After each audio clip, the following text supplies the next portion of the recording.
नमस्कार मंडळी, श्री स्वामी समर्थ. चला तर पुन्हा एकदा मी एक छान अशी कथा घेऊन आलेली आहे. श्रद्धेचे फळ आणि अक्कलकोटचे स्वामी.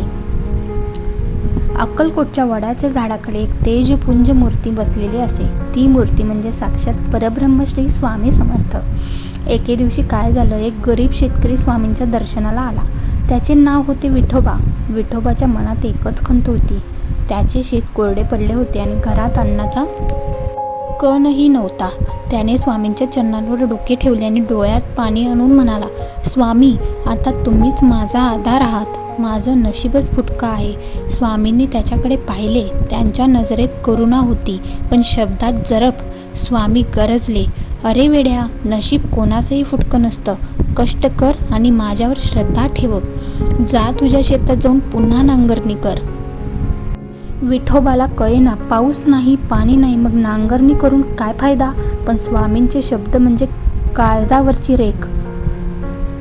तो शेतात गेला आणि भर उन्हात घाम गाळीत जमीन नांगरू लागला. गावकरी त्याला हसले, वेडा झालाय हा विठ्ठल, वाळलेल्या जमिनीत काय सोंड उगवणार.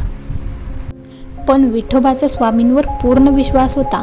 दुसऱ्याच दिवशी चमत्कार झाला. आकाशात काळे ढग जमा झाल्याने अक्कलकोटच्या त्या रखरखीत जमिनीवर पावसाच्या धारा बरसू लागल्या.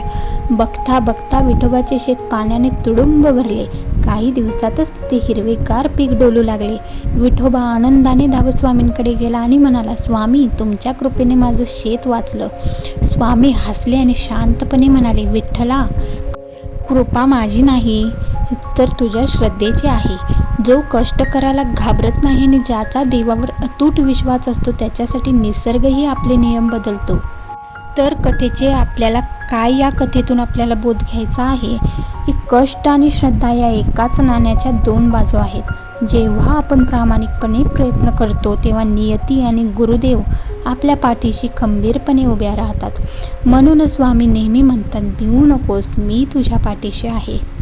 श्री स्वामी समर्थ. चला तर भेटू पुढच्या अशा छान अशा कथेत.